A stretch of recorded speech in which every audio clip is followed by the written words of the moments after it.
So first of all, thank you very much to organizers that they invited me here so I can present and share the data that we've generated in our labs together with you. I will talk about the studies that is currently, about the study that is currently still running in Czech Republic, and I will talk about, obviously, about psilocybin. I will just briefly remind what was already said by David Nichols and also by Catherine. Psilocybin is definitely sacred medicine of lots of indigenous people in Latin America, and through them it also came to Albert Hofmann, technically through Maria Sabina, who presented psilocybin ceremony to Gordon Watson, who presented it then to Albert Hofmann, and he himself then isolated and identified psilocybin as the active component. And as David already mentioned, psilocybin is a prodrug, is a phosphate ester, and psilocin is the active compound that we can find in the blood, in the sera, that crosses the blood-brain barrier, and that is responsible for the effects. Psilocin and psilocybin, both, they are agonists at 2A receptors. They also bind to other receptors, but it's generally accepted that the 2A agonism is the principal mechanism through which psilocybin and other psychedelics deliver its effects. So, slightly a description of the study that we are currently running. The study is technically it was the first clinical trial in Europe because our legal authority didn't allow us to work with healthy volunteers without having a GMP substance, without having the clinical trial approval. That make it a little bit complicated. We asked THC Farm to, at these times, to make us GMP psilocybin. Finally, we obtained it after some period of time. And the study is designed that it has like two main branches, EEG branch and fMRI branch. Each of the volunteers, therefore, comes to the study 4 times. It's in a crossover design. First, they go to the EEG branch, then for safety reasons, mainly because it's more comfortable environment than the scanner environment. And then in the second branch, they go twice to the scanner. In each of these occasions, they once receive psilocybin and once receive placebo. We measure quite a lot of things during the session. I will not show everything. I will show just a brief overview of what we've done. Some of the data are already published. So, first of all, this is where we currently running our psilocybin experiments. It's technically a third-eye cage in the hospital. It's decorated in order to have a familiar living room-like environment. So most of the studies are, most of the time of the study, the subjects are in here, and it's closely connected to the MRI facility, so we can walk like 20 meters and they can go from this facility to the MRI room. So for now, we have recruited 40 volunteers. 20 of them went through both of the sessions, EEG and MRI. 20 went only through the EEG session. The average age is around 35 years. Most of them were university educated. They are also balanced by gender, so we have 50% of men and 50% of women. And those that we were obliged to use, we couldn't use 20 or 25 milligrams. We were obliged to use it per kilogram. That was the requirement of the legal authority. 0.26 milligram per kilogram, which technically refers to a person who is having over 80 kilograms, between 80 and 85, to have 20 milligram dose. So it's the intermediate, higher intermediate psychedelic dose. So the good thing on this clinical trial is, compared to the others, that we also can recruit volunteers that are drug naive, that had never previous experienced psilocybin. So that makes it slightly different to those who already experienced it. So how the intoxication with psychedelics look like? It definitely induces some somatic symptoms. Most of the volunteers that take psilocybin, they describe some feelings of heart beating, some feelings of cold, some feelings of sweating, whatever. Usually these symptoms are mild sympathomimetic and they're not very dangerous. They also induce perceptual symptoms. That's why they're also called hallucinogens.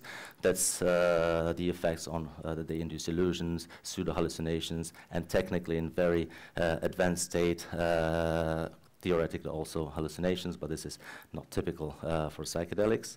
And there are also psychological effects, effects on emotions, effects on anxiety, etc. So, briefly, the somatic symptoms, as I said, they are mild sympathomimetic effects. So this is a safety profile of psilocybin. Yes, it increased slightly the heart pressure, it increased the heartbeat as well, nothing that would be traumatic or risky to people who have also hypertension or so, because the increase is about 10 millimeters of the blood pressure, 10 millimeters of the blood, of the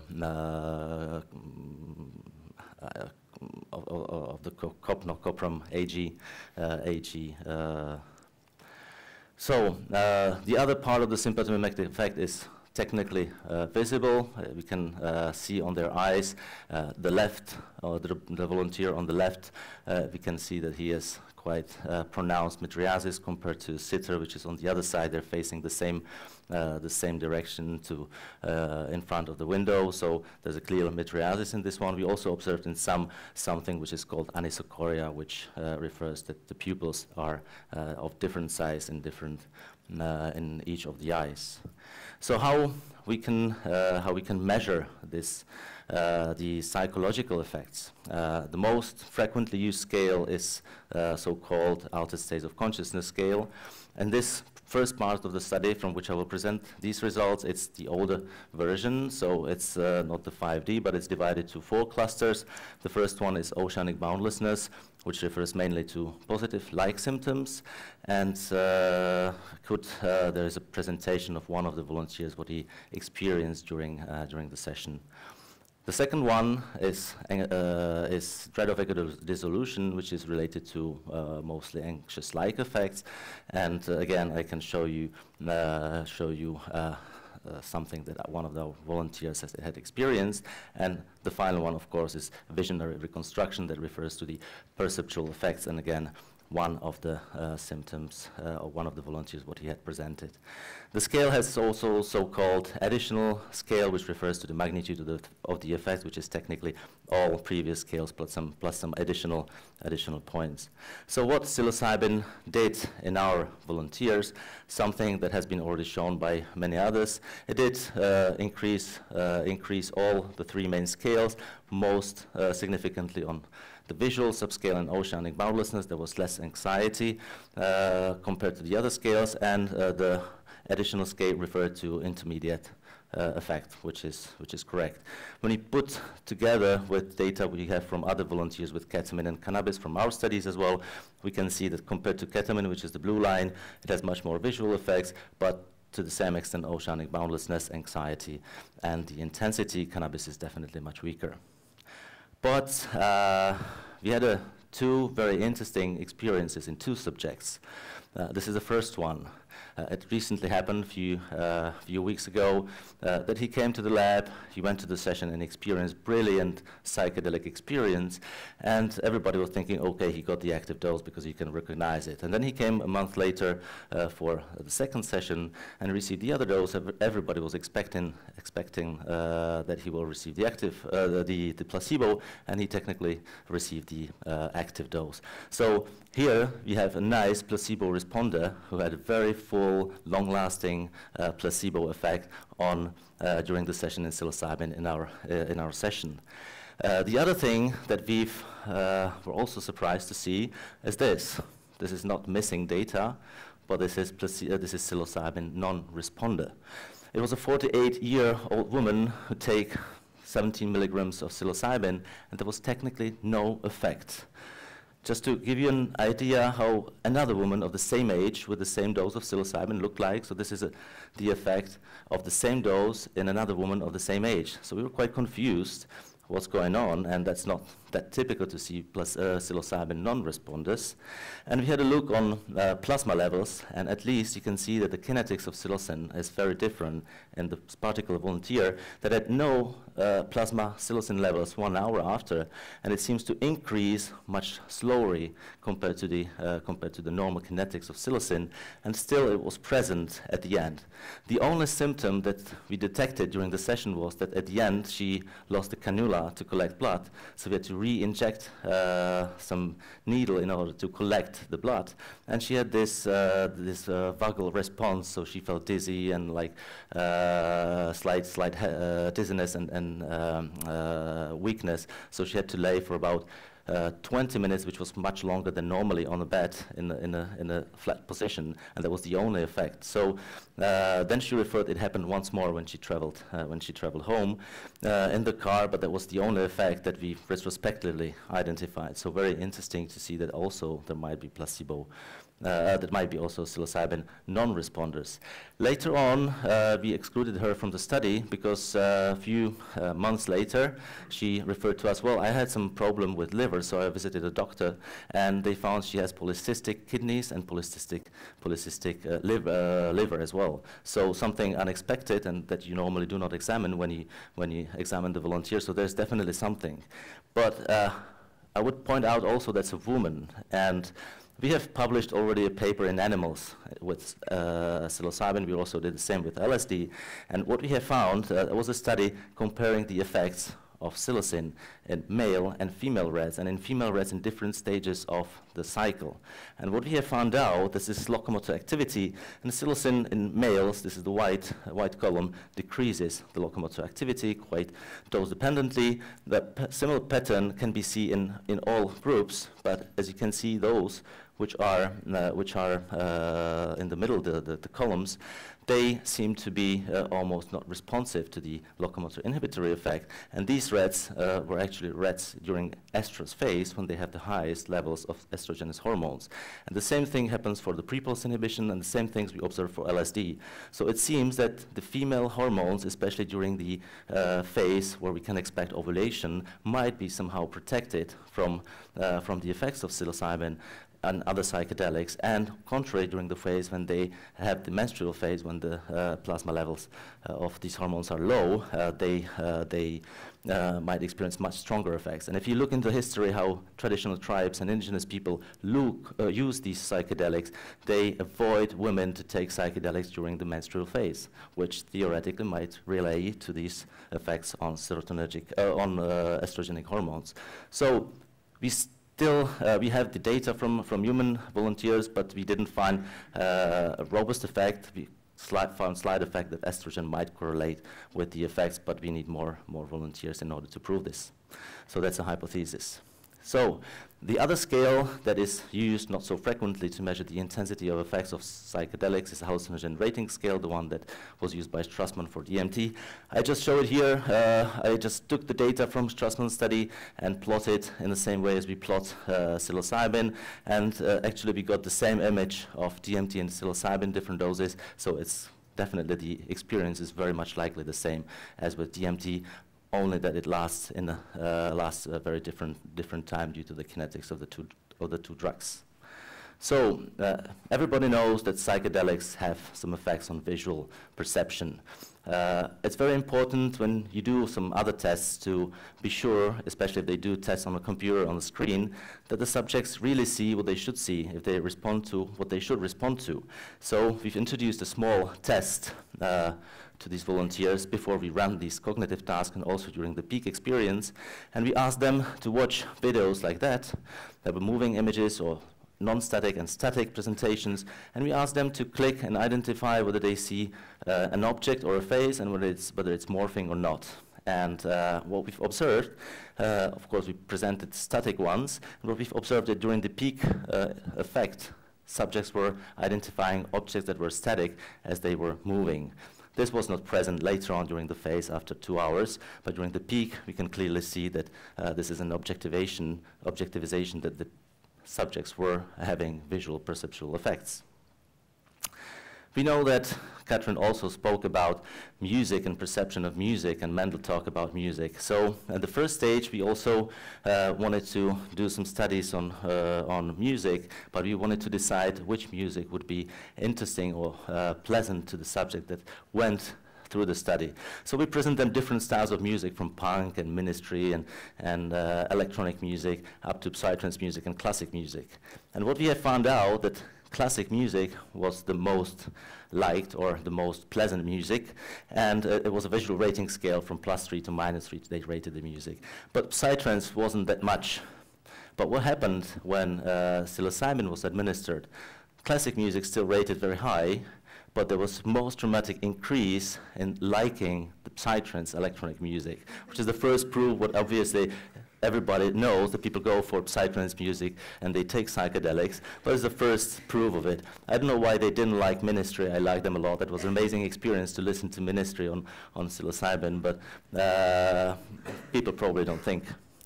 So, this was confirmed, and the other group, we selected classic music and psytrance music in order to test them in other paradigms. And this is just the liking +3 -3 scale, the dramatic increase in liking psytrance music, despite the people didn't like it too much when they were not intoxicated, and really high rating of classical music throughout the study.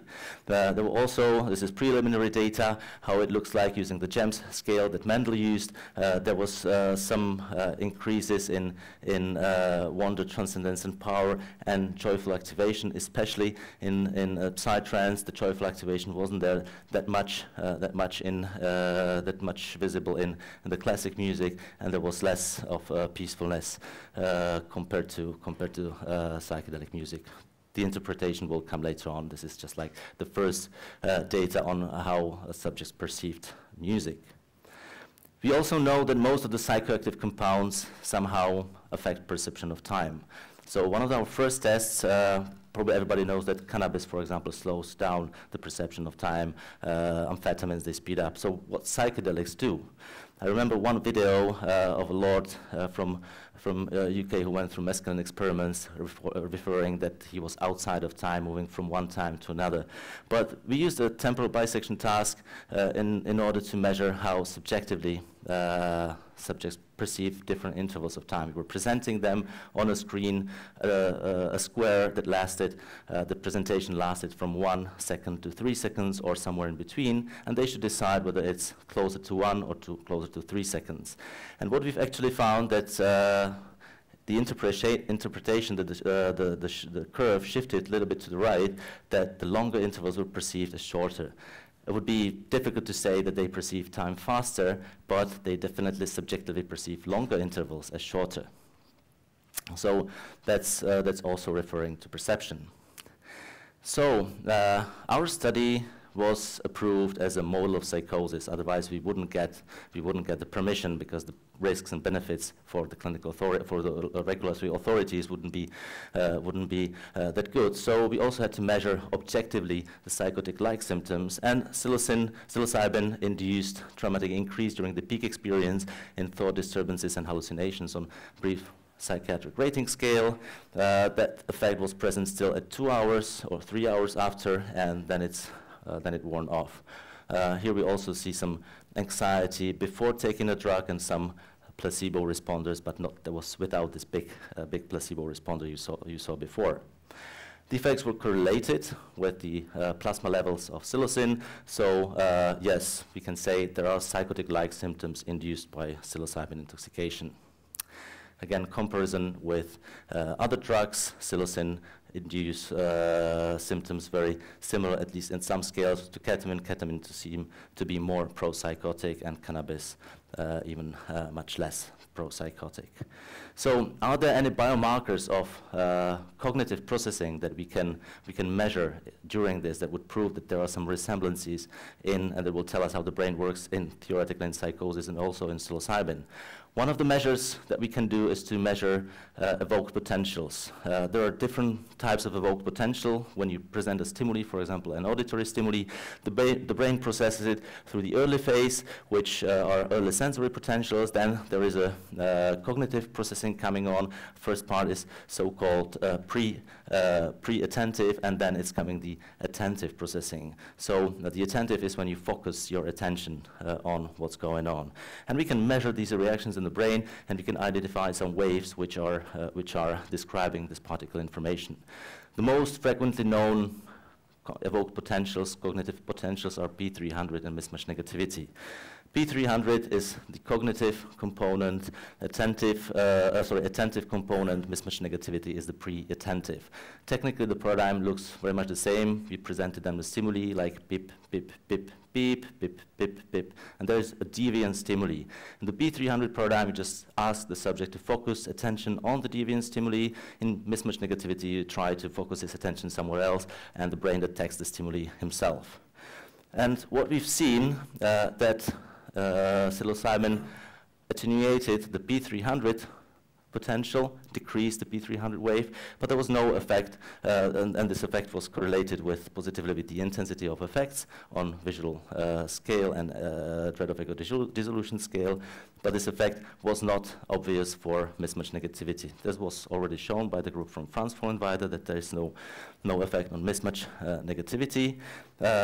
We also saw an effect on the early phase on N100, which is the sensory process wave that corresponds to the sensory processing. It was altered or attenuated during psilocybin intoxication. But what seems more interesting is this. We had a look on how these two evoked potentials correlate. The advantage of our study was that we measured approximately at the same time the two potentials in the same volunteers. And what we have found out that there was strong negative correlation between these two measures. And what does it technically mean? We know that in healthy volunteers, these two measures, they are positively correlated, but in unmedicated psychosis, they are anti-correlated in the same way. And what does it say? Well, technically, it says, and this is one of our interpretations, that the brain, the more it is sensitive to the pre-attentive processing, the more it depicts or takes the information from the environment, the worse it can process it attentively, cognitively, which technically reflects to what we know from psilocybin intoxication. We are overwhelmed by many of the information that is coming to us from inside, from outside, but we're not able to focus attention on anything that we want. And one of the advices for subjects who are under psilocybin intoxication is not to try to control the state, not to try to fixate on something, because it's technically impossible. You just have to be an observer and follow what's going on. And that in fact represents what's going on here. So that was already published, so you can search it in psychopharmacology. Another thing that recently came to us was a thing that Tom Froese, after reanalyzing data from our article, mentioned. These are our previous data in rats. We've tested cognitive effects in rats in different tasks. One of the tasks was so-called What Maze. It's a task where you put the rat in the maze and you ask him, or you let him to find a hidden platform, and you measure the time to find the platform because the rat doesn't want to swim and want to relax on the platform. So you measure the time, you measure speed, whatever. And what Tom particularly identified was something that we've tested on memory consolidation. And we didn't find any statistically significant effect, despite the other components of memory were disturbed. But he said, well, this is somehow weird. I should reanalyze the data. And he asked us for the data, and he formulated a hypothesis that was also published. And he actually looked on the consolidation data. This is the training phase, 16 training trials. After that, psilocybin was administered, and the other testing came the day after. And what's interesting, that the rats that received psilocybin, the next day, they started at the same level where they ended the day before, but not the controls and those that received low dose of psilocybin. So he said, hey, that might be some effect on memory consolidation. Let's try to have a look on the data. And he found that it was significant that the rats that received psilocybin had much better memory consolidation compared to those. Taking into account that the rats were sleep deprived because they were testing during the night, their dark phase, and that psilocybin was introduced after the training, so there's definitely interaction with psilocybin and sleep. So that's something to be discovered. That motivated us to design also a test for cognition during psilocybin session.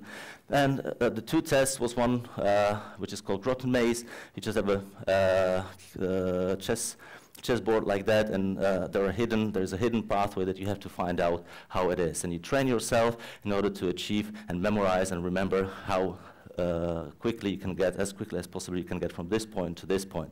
But it's hidden and you have to discover. The other one is normal test used for verbal learning and for verbal cognition, where you present different words and the subject has to repeat them, memorize them, etc. So here are the results. There was a training that happened before the session. Here you can see improvement in the Groton task, like they were finding the way. This is how many errors they make.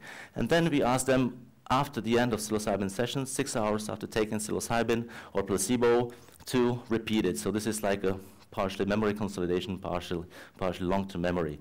Surprisingly, we didn't see any effect in placebo group and psilocybin, which unfortunately doesn't confirm our hypothesis that psilocybin might enhance memory consolidation. On the other hand, it might say that taking psilocybin definitely doesn't affect your cognitive processing and memories, and that's very interesting. Same happened for correct moves per second. There was no difference. And in the AVLT, this is the pre-session training, six pre-training sessions, AVLT 1 and B, then repeating the words, and after session there was no difference. There was slight difference there was 0.08 on confabulation, that the subjects who had psilocybin were confabulating slightly more than those that didn't have it. The question is, the data from rats were also modified by sleep. At the moment, we do not have the data analyzed yet, but our subjects, after the psilocybin session, slept in the sleep lab with the EEG, and they did testing of cognitive functions before and after. So we will also have shortly the results on how it affects the structure of the sleep and if there is any relation to cognitive to consolidation with sleep. So, Catherine also spoke about social cognition and emotions, etc. It has been already shown by others that psilocybin somehow can prevent the perception of negative stimuli, etc. We've ran a similar paradigm with emotional morphing paradigm, where we presented phases morphing from one neutral phase to a different balance of emotion, and we were measuring how quickly subjects will recognize the emotion and whether they will be correct in recognizing the emotions. And the only borderline significant result was that it seemed that subjects during psilocybin were less likely to detect fearful phases compared to normal phases. There was no effect on reaction time. To be honest, this was done on the descending phase of intoxication, so they were already not having visual effects. They were still on the drug, but they were easy to communicate. This is technically very much similar, very much the same what was found by Matthias Lechte and his team in LSD, where they also saw the same thing. The next thing that we are currently analyzing, and I'm proud to show the first results from this, is a quite complex paradigm called N400. If we go back to these evoked cognitive potentials, there are social, emotional situations that can be associated with evoked response in the brain. And one of the most complicated is to associate it with video stimulation. So we've presented to subjects videos which were emotionally powered, or that there was some emotion in it. And then, after a pause, we presented a face of the actor on the right side with an emotion that was congruent or incongruent with the video. And this is kind of an empathy if the subject can understand the emotions that are in the video and can link them with the emotion afterwards. And what we have seen that there is this N400 generation in the normal condition when there is an incongruent stimuli. So the brain detects that there is something else than it should be. And this negativity, that's what N400 is. But after psilocybin, was completely reversed. So the brain processes the information completely different. And again, it was during the descending phase, and as you can see, the accuracy of identifying the correct or incorrect, or congruent or incongruent stimuli was almost equal. So this is currently what we analyze. When you look on the distribution of this evoked potential, it is located in the areas where facial recognition is typically presented, and so we are sure that we are having this N400 wave there. So, what next?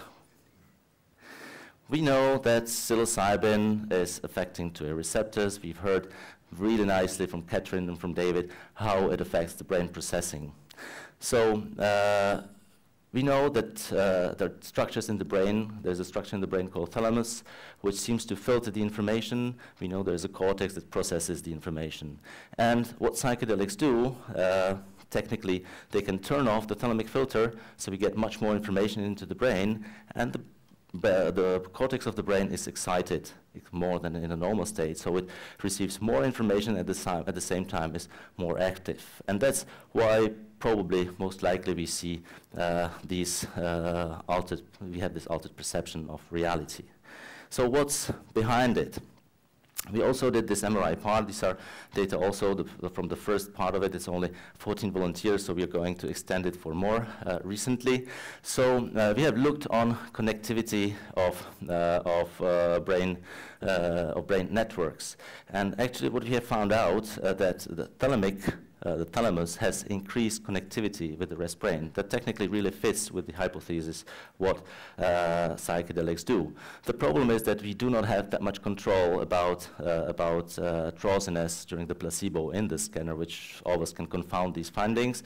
But let's say it fits within the hypothesis. But when we move through this blob connectivity to something more, let's say, popular these days and more sophisticated, which is like the network connectivity. Probably everybody have heard from Robin and from others about the default mode network, how it's affected during psilocybin, etc.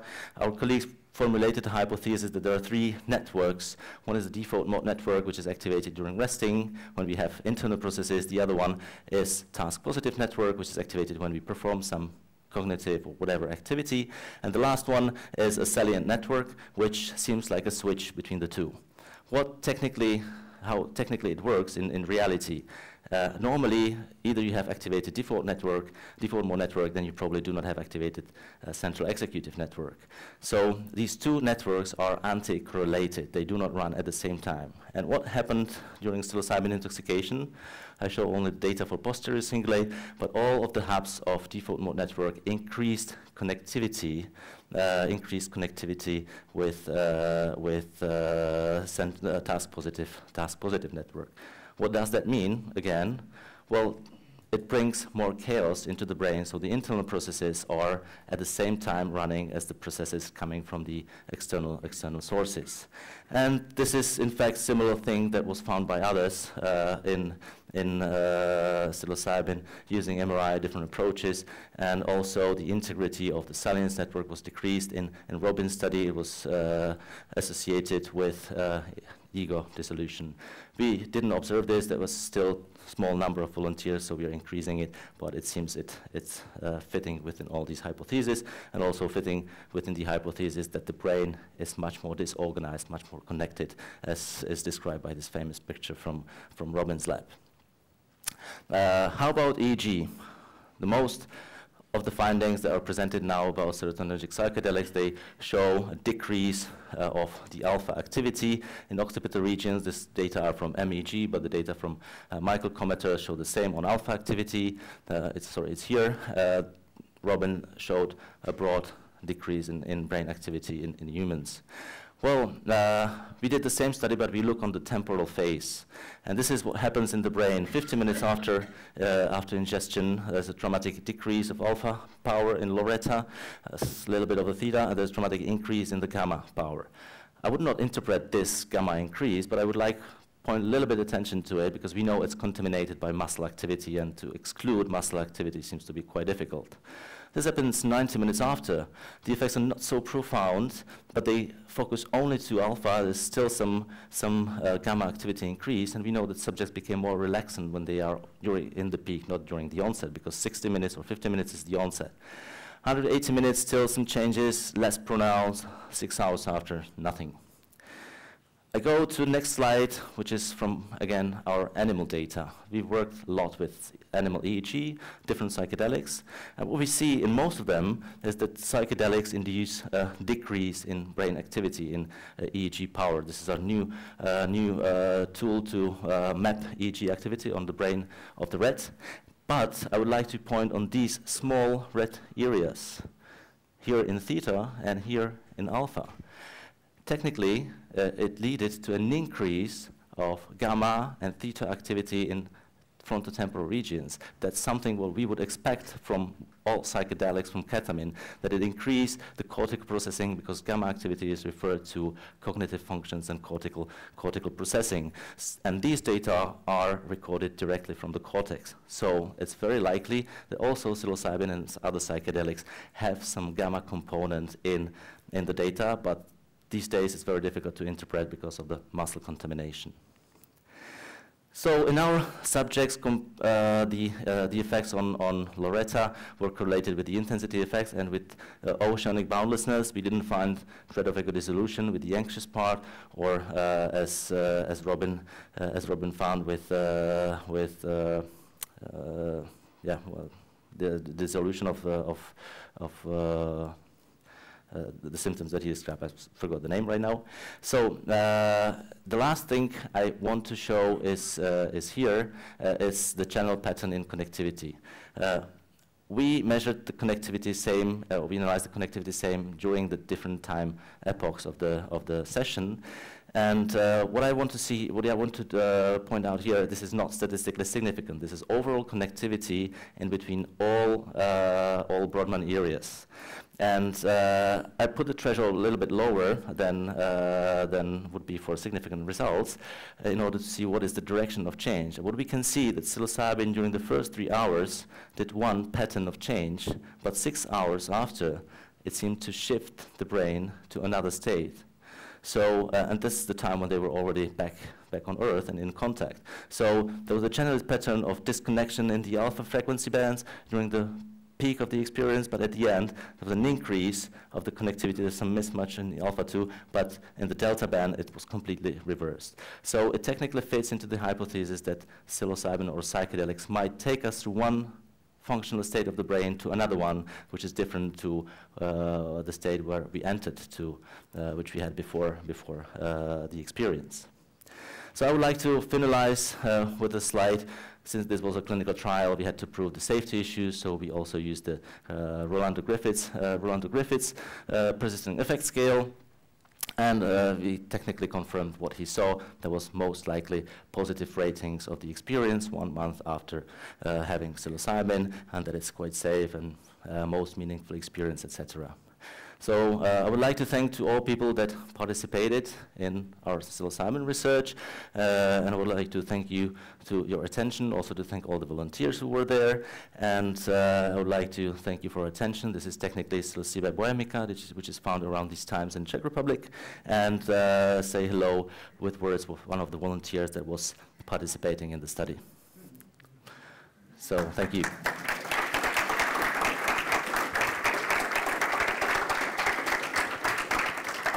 Right, thank you, Thomas. We have 7 minutes for questions, so we have a gentleman in the back.